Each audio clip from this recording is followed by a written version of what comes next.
Selamat siang pemirsa IDX Channel, kembali berjumpa dalam IDX First Session Closing. Sejumlah informasi dari dunia ekonomi dan bisnis akan kami sajikan untuk Anda. Bersama saya Vina Munawar, inilah IDX First Session selengkapnya.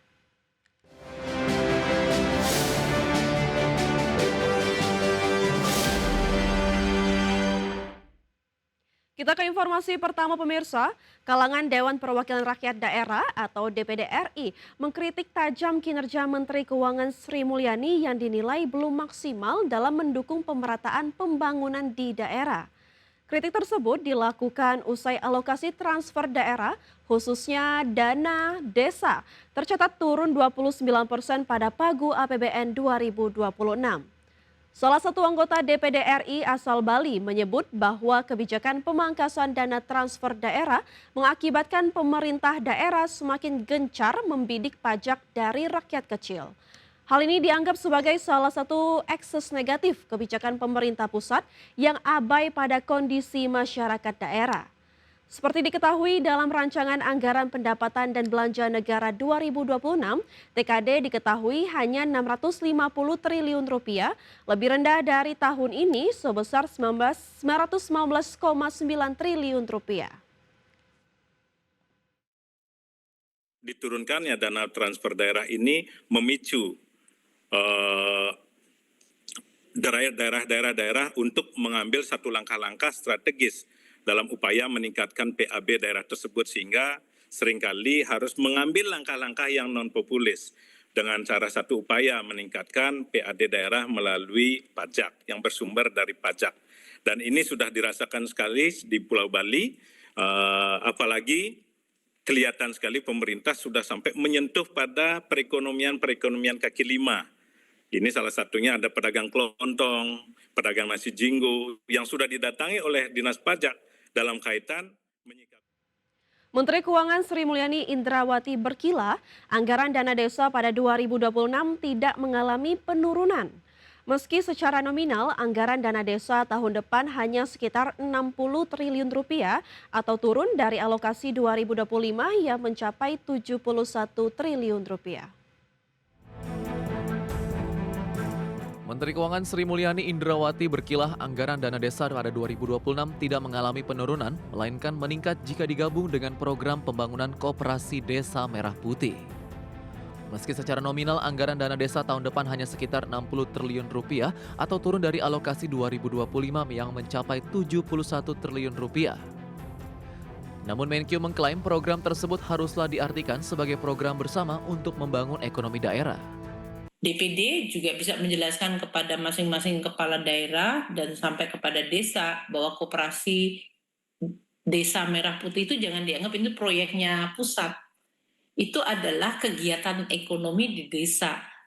Sehingga hanya karena kami ini adalah, karena itu adalah benar-benar 83 triliun yang kami taruh uangnya di Himbara, memang nanti adalah untuk kegiatan koperasi di daerah tersebut. Jadi saya berharap mungkin DPD juga bisa membantu di dalam menjelaskan kepada desa-desa tersebut.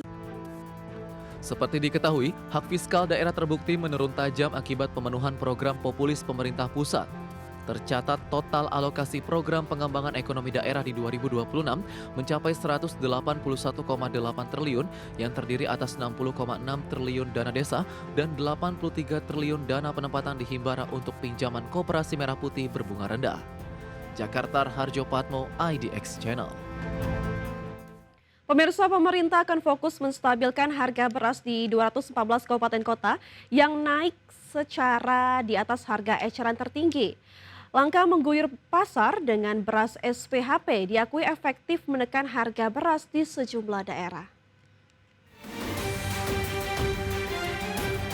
Pemerintah akan fokus menstabilkan harga beras di 214 kabupaten kota yang naik di atas harga eceran tertinggi dengan menggencarkan penyaluran beras SPHP serta bantuan pangan beras 10 kg. Menteri Dalam Negeri Tito Karnavian menilai langkah mengguyur pasar dengan beras SPHP diakui efektif menekan harga beras di sejumlah daerah. Dengan demikian ada peningkatan jumlah kabupaten kota yang mengalami penurunan harga beras. Kita lihat ini beras di 214 daerah ya. Tapi juga yang mengalami penurunan juga 54 daerah. Nah ini saya ulangi 58 daerah. Jadi cukup baik kami kira dengan intervensi. Masih terus perlu dilakukan intervensi melalui gerakan pasar murah dengan SPHP, beras SPHP.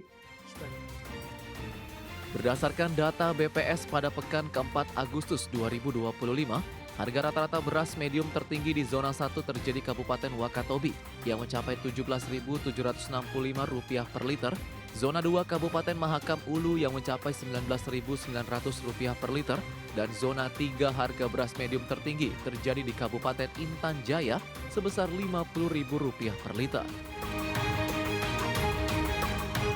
Jakarta, Tim Liputan IDX Channel. Penyaluran beras Program Stabilisasi Pasokan dan Harga Pangan atau SPHP per 1 September 2025 telah mencapai 303.187.000 ton, di mana Bappenas akan melakukan sejumlah langkah guna percepatan penyaluran beras SPHP hingga akhir tahun.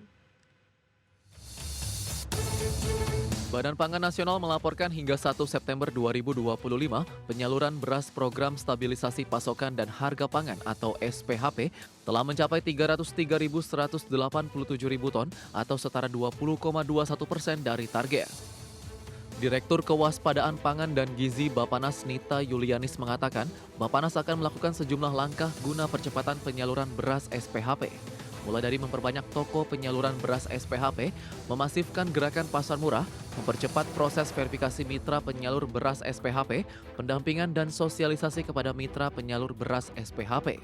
Realisasi penyaluran SPHP beras tahun 2025 sampai dengan tanggal 1 September dengan total penyaluran sebesar 303,18 ribu ton atau setara 20,21%.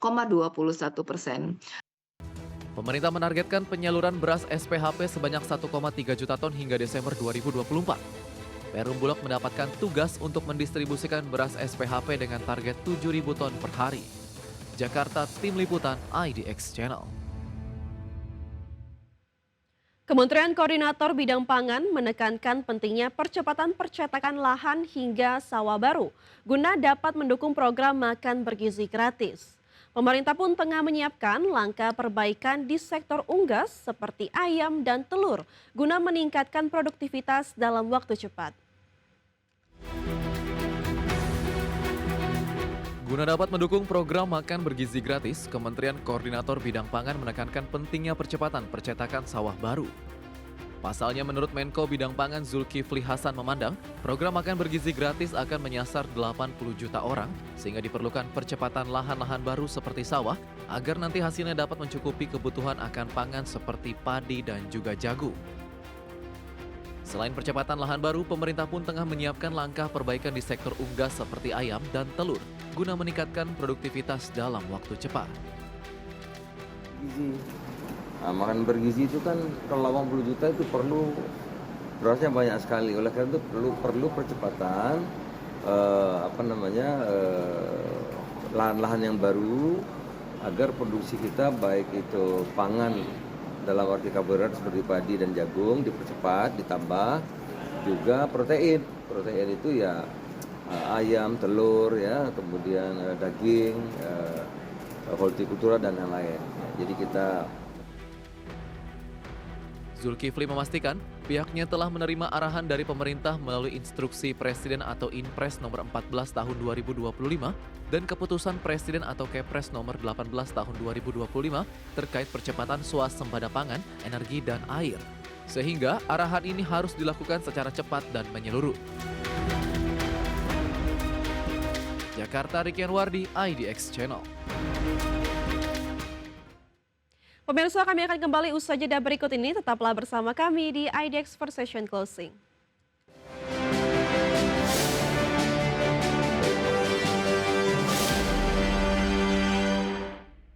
Pemirsa, PT Adikarya melalui anak usahanya Adi Persada Beton ikut serta dalam proyek strategis Ubadari Compression Carbon Capture atau UCC milik British Petroleum di Papua Barat. Proyek ini dikerjakan bersama dengan Petrosi dan menandai langkah penting ekspansi ADI ke sektor energi dan pertambangan. PT Adikarya melalui anak usahanya Adi Persada Beton ikut serta dalam proyek strategis Ubadari Compression Carbon Capture atau UCC milik British Petroleum di Papua Barat. Dalam proyek UCC, Adi Beton bertugas menyediakan beton siap pakai atau ready mix concrete. Selain itu, perusahaan juga menyiapkan pengadaan alat serta pembangunan batching plant semi-mobile yang dilengkapi sistem pendukung produksi beton. Direksi menyebut keterlibatan dalam proyek ini akan memperkuat posisi Adi Beton di sektor oil and gas serta pertambangan ke depan. Direktur Utama Adi Beton, Johan Arifin menjelaskan, proyek ini menjadi bagian dari strategi ekspansi perusahaan ke sektor energi dan kawasan timur Indonesia.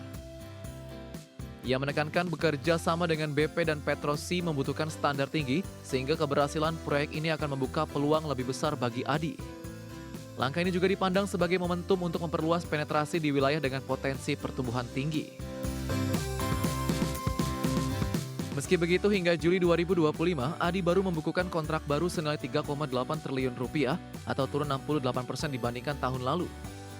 Kontrak tersebut didominasi proyek gedung sebesar 41%, infrastruktur 26%, serta engineering dan industri 18%. Sementara dari sisi lini bisnis, mayoritas kontrak berasal dari engineering dan konstruksi, disusul properti, investasi, serta manufaktur. Berbagai sumber IDX Channel. Konglomerat Prajogo Pangestu kembali melakukan aksi korporasi dengan melepas sebagian saham PT Barito Renewables Energy Tbk atau BREN. Transaksi ini bernilai lebih dari 250 miliar rupiah dan dilakukan melalui Green Era Energy Pte Ltd. Prajogo Pangestu melepas sebesar 28,2 juta saham BRN melalui entitas Green Era Energy atau GEE. Langkah ini membuat porsi pemilikan GEE di BRN menyusut menjadi 29,54 miliar saham atau setara 22,08%. Meskipun terjadi penurunan porsi pemilikan, PT Barito Pacific Tbk atau BRPT tetap menjadi pemegang saham terbesar BRN dengan penugasan 64,7%. Sementara Prajogo secara individu masih mengantongi saham BRN sebesar 0,1%. Transaksi penjualan saham tersebut dilakukan selama 4 hari perdagangan dari 27 Agustus hingga 1 September 2025. Penjualan terbesar terjadi pada hari pertama dengan jumlah hingga 25,4 juta saham. Penjualan saham dilakukan pada rentang harga Rp8.847 hingga Rp9.641 per saham. Dari transaksi ini, Green Era Energy berhasil mengantongi dana sebesar Rp252 miliar. Sebelumnya pada perdagangan Agustus 2025, Green Era Energy juga telah melepas 8,3 juta saham BRN. Transaksi tersebut dilakukan pada rentang harga Rp8.726 hingga Rp9.317 per saham dengan perolehan dana sebesar Rp76 miliar. Liputan IDX Channel. PT Pantai Indah Kapuk 2 Tbk, emiten berkode saham PANI, akan melakukan aksi korporasi penting melalui right issue. Dana yang dihimpun dari penerbitan saham baru ini untuk memperkuat kepentingan di anak usaha termasuk PT Bangun Kosambi Sukses Tbk atau CBDK. PT Pantai Indah Kapuk 2 Tbk atau emiten berkode saham PANI merencanakan right issue dengan menerbitkan sebanyak-banyaknya 1,21 miliar saham baru dengan nilai nominal Rp100 per lembar. Saham baru ini akan terbitkan dari portopel dan dicatatkan di Bursa Efek Indonesia sesuai peraturan perundang-undangan. Manajemen menjamin saham baru tersebut memiliki hak sama dan setara dengan saham perseroan lainnya, termasuk hak atas dividen. Right issue ini akan digelar setelah mendapat persetujuan RUPSLB pada 9 Oktober 2025 dan pernyataan efektif dari Otoritas Jasa Keuangan.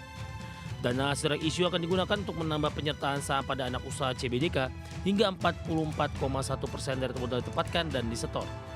Selain itu, dana juga dipakai untuk menyertakan modal di beberapa anak usaha lain seperti PT Cahaya Inti Sentosa, PT Karunia Utama Selaras, dan PT Panorama Eka Tunggal. Tim riset Stockbit Sekuritas menyebutkan NAV atau Net Asset Value PENI berpotensi naik 23% setelah penambahan saham di CBDK. Dengan akuisisi ini, NAV PANI diperkirakan naik menjadi Rp351,1 triliun atau bertambah Rp64,5 triliun dari posisi saat ini. Meskipun harga pelaksanaan reissue belum ditetapkan, perhitungan awal memperkirakan angka minimum Rp13.800 per saham. Dari skema ini, Pani berpotensi menghimpun dana hingga Rp16,73 triliun. Berbagai sumber dari Channel. PT Daya Intiguna Yasa Tbk atau Mr. DIY terus tunjukkan pertumbuhan bisnis di tengah ketatnya persaingan retail modern. Dengan jaringan lebih dari 1.100 toko, perseroan mengandalkan strategi price to value untuk menarik konsumen. Hasilnya, Mr. DIY mampu membukukan kinerja positif dan memperkuat posisi di pasar nasional. PT Daya Intiguna Yasa Tbk atau Mr. DIY, emiten berkode MDIY mencatatkan pertumbuhan bisnis di tengah ketatnya persaingan retail modern. MDIY saat ini telah memiliki jaringan lebih dari 1.100 toko di seluruh Indonesia. Dengan konsep value proposition yang menyasar kebutuhan rumah tangga, perseroan berhasil memperkuat posisi di industri retail tanah air. Analis MNC Sekuritas Catherine Florencia menilai kekuatan utama Mr. DIY terletak pada strategi price to value. Strategi ini menawarkan produk hemat, lengkap, dan mudah dijangkau sehingga sesuai dengan kondisi ekonomi yang sedang menghadapi tekanan daya beli masyarakat. Pada periode Januari hingga Juni 2025, Mr. DIY mencatat pertumbuhan pendapatan sebesar 16,5% secara tahunan atau setara Rp3,7 triliun. Sementara EBITDA juga naik 14,8% menjadi Rp1,2 triliun. Sepanjang paruh pertama 2025, Mr. DIY telah membuka 128 toko baru dan menargetkan lebih dari 270 toko sepanjang tahun ini. Dengan target itu, jumlah jaringan Mr. DIY diperkirakan menyentuh sedikitnya 1.231 toko di seluruh Indonesia. Tim Liputan IDX Channel. Dari informasi emiten kita beralih ke update penutupan sesi pertama IHSG hari ini, di mana IHSG pada sesi pertama hari ini ditutup naik 0,83% ke level 7.866,14. Di mana IHSG tadi pagi dibuka di level 7.843 dan sempat menyentuh titik tertinggi di level 7.911. Adapun 392 saham mengalami penaikan, 254 saham mengalami penurunan, dan 153 saham stagnan atau tidak bergerak. Kita lihat top gainers pemirsa atau saham-saham yang mengalami penguatan tertinggi, antara lain ada DSSA yang mengalami penguatan 9,41%, PGAS mengalami penguatan 4,12%, Indi mengalami penguatan 13,16% dan MBMA mengalami penguatan 2,83%. Sementara dari top losers pemirsa atau saham-saham yang mengalami penurunan terdalam, ada Antam yang mengalami penurunan 2,02%, MDKA mengalami penurunan 1,95%, PSAB mengalami penurunan 1,67% dan BRPT mengalami penurunan 2,63%. Dari pergerakan sektoral pemirsa, energi dan industri sama-sama mengalami penguatan di 2,13% dan 1,85%. Sementara properti mengalami pelemahan di 0,73%, begitu juga dengan barang baku mengalami pelemahan di 0,08%.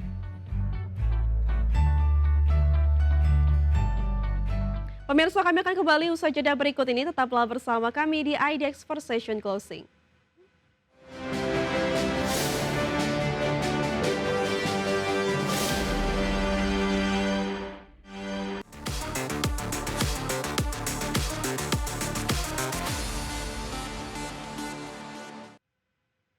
Cloudflare meluncurkan fitur Zero Trust terbaru untuk mendukung adopsi AI generatif secara aman.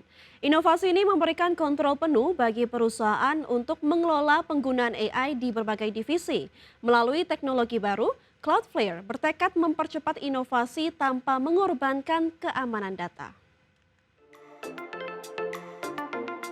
Cloudflare resmi meluncurkan kapabilitas baru di platform Zero Trust mereka yang dikenal dengan nama Cloudflare One. Fitur ini dirancang untuk membantu organisasi mengadopsi dan menerapkan aplikasi AI generatif dengan lebih aman dan terkendali. Dengan fitur ini, Cloudflare memberikan kesempatan bagi perusahaan untuk memahami, menganalisis, dan mengatur penggunaan AI generatif di seluruh tim. Mulai dari divisi keuangan hingga teknik, semua dapat berinovasi tanpa melanggar keamanan data. CEO Cloudflare, Matthew Prince, menegaskan bahwa pihaknya menjadi satu-satunya perusahaan yang menawarkan rangkaian produk Zero Trust lengkap untuk AI. Semua fitur ini didukung oleh skala jaringan global yang memperkuat kecepatan dan keamanan pengguna. Inovasi penting yang diperkenalkan adalah AI Security Posture Management atau AI SPM. Teknologi ini membantu tim keamanan melindungi organisasi dari potensi resiko penggunaan AI yang berlebihan atau tidak terkontrol. Berbagai fitur unggulan turut dihadirkan seperti Shadow AI Report dan perlindungan Shadow AI untuk blokir aplikasi tak resmi. Ada pula perlindungan perintah AI untuk cegah keborosan data sensitif serta kontrol MCP Zero Trust melalui dashboard terpusat. Dengan langkah ini, Cloudflare optimis bisa mendorong adopsi AI yang cepat, aman, dan bertanggung jawab. Berbagai sumber IDX Channel. Pemirsa, Ulefone resmi meluncurkan Armor 29 Pro Thermal version sebagai ponsel Rush flagship terbaru. Ponsel ini dibekali sensor imaging thermal berkualitas tinggi untuk memantau suhu secara detail.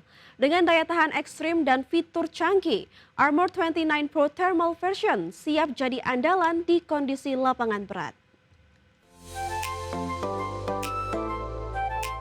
Ulefone Armor 29 Pro Thermal version hadir sebagai ponsel rugged flagship untuk kebutuhan lapangan profesional. Ponsel ini memiliki ketahanan standar mild STD 810H serta sertifikasi IP68 dan IP69K yang memastikan kebal air, debu, dan guncangan. Seri thermal version dibekali sensor thermal resolusi 640x512 pixel dengan refresh rate 25 Hz untuk memantau suhu secara detail dan akurat. Fitur ini sangat berguna bagi teknisi, tim penyelamat, dan profesi lain yang membutuhkan visual di luar spektrum cahaya normal. Ulefone Armor 29 Pro Thermal version ditenagai baterai raksasa 21.200 mAh yang dapat bertahan berhari-hari. Tak hanya itu, ponsel ini juga didukung teknologi pengisian cepat 120 watt yang membuat proses charging lebih praktis dan efisien. Ponsel ini memiliki layar AMOLED 6,67 inci dengan refresh rate 120 Hz serta layar kedua di bagian belakang untuk notifikasi. Sistem kamera utama 50 megapiksel, ultrawide 50 megapiksel, dan night vision 64 megapiksel lengkap dengan LED infrared memastikan dokumentasi tetap jelas siang maupun malam. Ulefone Armor 29 Pro Thermal version dilengkapi lampu LED super terang 1000 lumen yang bisa difungsikan sebagai senter atau sinyal darurat. Tak ketinggalan, tersedia konektor ekspansi untuk perangkat khusus seperti endoskop atau mikroskop, membuatnya semakin multifungsi untuk berbagai kebutuhan lapangan. Berbagai sumber IDX Channel. Electronic Arts dan Full Circle resmi umumkan kehadiran Gamescade dalam Early Access pada 16 September 2025 mendatang. Game gratis ini akan tersedia di berbagai platform, mulai dari konsol hingga PC. Skate hadir berbagai evolusi baru waralaba legendaris dengan kebebasan ekspresi dan dunia terbuka luas. Electronic Arts bersama pengembang Full Circle mengumumkan Gamescade akan tersedia dalam Early Access mulai 16 September 2025. Game ini dapat dimainkan secara gratis di PlayStation 5, PlayStation 4, Xbox Series, Xbox One, serta PC melalui Steam, Epic Games Store, dan EA Apps. Gamescade disebut sebagai evolusi baru dari waralaba ikonik yang mengedepankan kebebasan ekspresi dan kreativitas pemain. Produser eksekutif Mike McCartney menegaskan komitmen tim untuk menghormati warisan skate sambil membawa ke arah masa depan yang lebih berani. Skate mengusung kota fiksi San Amsterdam sebagai arena dunia terbuka yang luas. Pemain dapat menjelajahi spot unik untuk melakukan trik, bertualang bebas, atau bersaing bersama teman secara online. Dengan sistem Flick It yang diperbarui melalui Frostbite Engine, pemain akan mendapatkan kontrol yang lebih presisi. Berbagai trik baru juga ditambahkan untuk memperkaya gaya bermain dan memberikan pengalaman skateboard yang lebih otentik. Fitur Quick Drop memungkinkan pemain menempatkan rem, rel, atau bangku di mana saja sesuai kebutuhan. Selama periode Early Access, EA menjanjikan update berkala dengan tantangan musiman, item kosmetik baru, musik segar, hingga event khusus untuk komunitas global. Berbagai sumber IDX Channel. Pemirsa, sudah 30 menit kami menemani Anda dalam IDX First Session Closing. Perbarui terus informasi Anda hanya di IDX Channel, your trustworthy and comprehensive investment reference. Jangan lupa saksikan program Second Session Closing yang akan tayang pada pukul 15.30 waktu Indonesia bagian Barat. Karena urusan masa depan harus terdepan, aku investor saham. Saya Vina Munawar, terima kasih dan sampai jumpa.